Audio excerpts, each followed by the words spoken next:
everyone, this is Yuanwu. Today we are going to meet a new friend. Oh no, there are more than one new friend.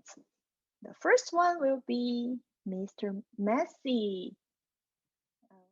Mr. Messi was the messiest person you've ever met in your whole life.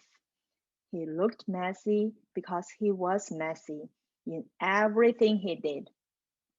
You could always tell where Mr. Messi had been because he left a trail of messy fingerprints wherever he'd been. Oh, yes, Mr. Messi was messy by name and messy by nature. Mr. Messi lived in a particularly messy looking house. The paint was peeling, the windows were broken, there were tiles missing from the roof. The flower beds were overgrown with weeds. The garden gate was off its hinges. And had Mr. Messi cut the grass in his yard lately? He had not. One morning, Mr. Messi woke up in his messy bed, yawned, scratched, got up, brushed his teeth, leaving the top off toothpaste, had his breakfast, spilling cornflakes all over the floor, and then set out for a walk, tripping over a broom he'd left lying in the yard 2 weeks before. There was a forest behind Mr. Messi's messy house with a messy yard, and that's where he went for his walk. It was a particularly large forest with lots and lots of trees, and it took Mr. Messi a long time to walk through it. But he didn't really mind because he felt like walking that morning. So he walked and walked right through the forest until he came to the other side. And do you know what he found on the other side of the forest? Mr. Messi found the neatest, prettiest looking little cottage that he had ever seen. It had a lovely little yard with a stream running through the middle of it. There was a man in the yard clipping the hedge. He looked up as Mr. Messi approached. "Good morning, I'm Mr. Messi," said Mr. Messi. "I can see that," replied the man, looking him up and down. "I'm Mr. Tidy." "And I'm Mr. Neat," said another man, appearing out of the house. "Tidy and neat," said Mr. Tidy. "Neat and tidy," said Mr. Neat. "We're in business together," explained Mr. Tidy. "And the people who own this house have asked us to do some work for them." "What sort of work?" asked Mr. Messi. "Oh, we make things nice and neat," said Mr. Neat. "Tidy things up," added Mr. Tidy. "Perhaps we could come along and do some work for you," said Mr. Neat, looking at Mr. Messi, who was looking even messier than usual that particular morning. "But I don't want things neat and tidy," said Mr. Messi, looking downright miserable at the thought of it. "Nonsense," said Mr. Tidy. "Fiddlesticks," said Mr. Neat. "But," said Mr. Messi. "Come along," said Mr. Neat. "Off we go," said Mr. Tidy. But," said Mr. Messi. "But nothing," said Mr. Neat. And, bundling him into their van, which was parked behind the house, off they went to Mr. Messi's house on the other side of the forest. "Good heavens," said Mr. Neat when he saw where Mr. Messi lived. "Good gracious me," added Mr. Tidy.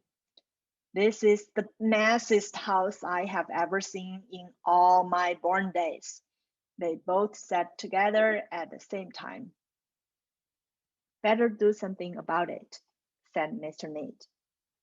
and before Mr. Messy could open his mouth, the two of them were rushing here and there around Mr. Messy's house.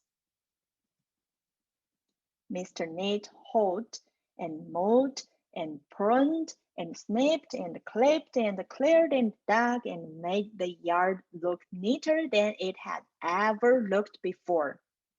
Mr. Tidy cleaned and primed and rubbed and painted and mended and made the outside of Mr. Messy's house look tidier than it had ever looked before. Then they both went inside the house. Good heavens, said Mr. Neat for the second time that morning.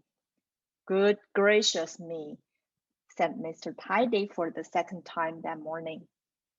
And then they set about cleaning the house from top to bottom.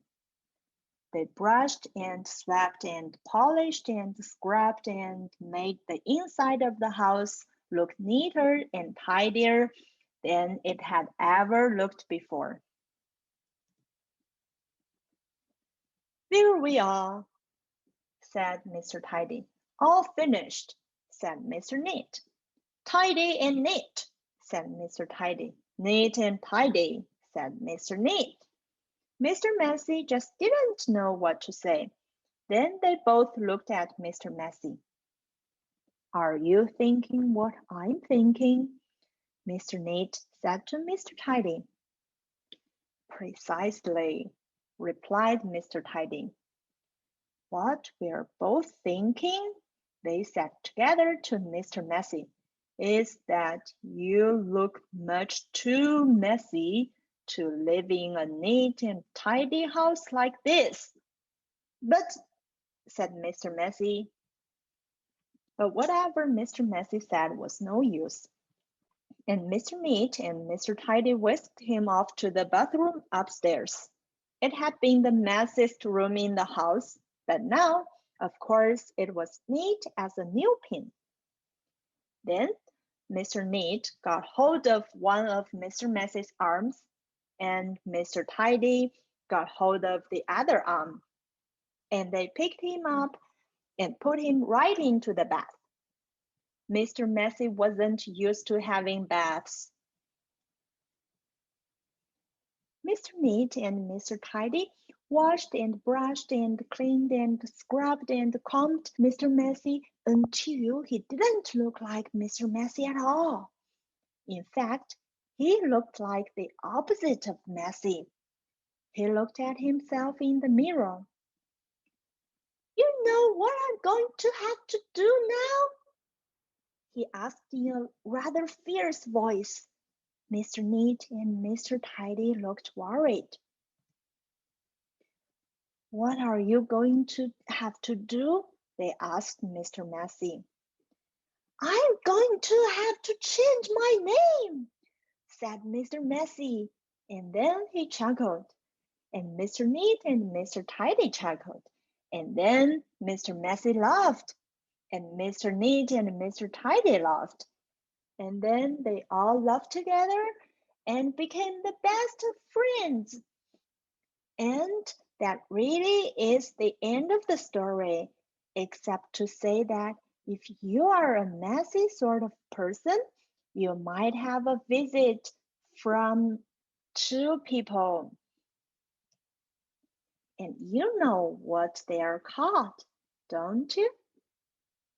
What they are called? Yes, Mr. Neat and Mr. Tidy.